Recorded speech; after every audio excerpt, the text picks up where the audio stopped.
کچھ لوگ رمضان میں اتنا سوتے ہیں کہ انہیں پتہ ہی نہیں ہوتا کہ سحری کے لیے اٹھنا ہے یا افطاری کے لیے۔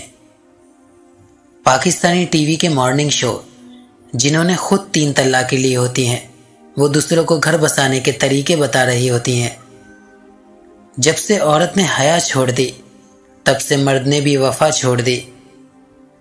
پاکستانی لڑکیوں کا کسی اور سے شادی کرنے کے بعد اپنے لور کو تسلی دیتے ہوئے آخری میسج، میرا جسم اس کے پاس ہوگا مگر میری روح تمہارے پاس ہوگی۔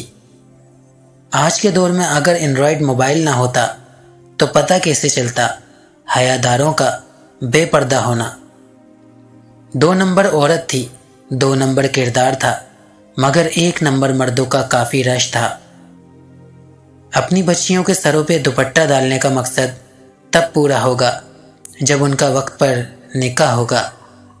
لڑکی اور لڑکے سمجھتے ہیں کہ ہماری باقی زندگی ویسے ہی گزرے گی جو فلموں اور ڈراموں میں دکھاتے ہیں، لیکن فلموں میں کبھی شادی کے بعد کی کہانی نہیں دکھائی جاتی، اس سے فلم فلاپ ہونے کا ڈر ہوتا ہے۔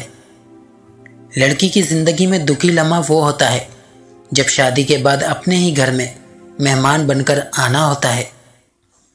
جب مرد عورت کو چھوڑنا چاہتا ہے تو وہ پہلا وار اس کے کردار پر کرتا ہے۔ عورت چاہنا اور عورت کو چاہنا دونوں میں بس محبت اور ضرورت کا فرق ہوتا ہے۔ پیار نہیں، نکاح کرو، کیونکہ جب پیسے ختم ہو جائیں تو محبوبہ چھوڑ کر جا سکتی ہے، بیوی نہیں۔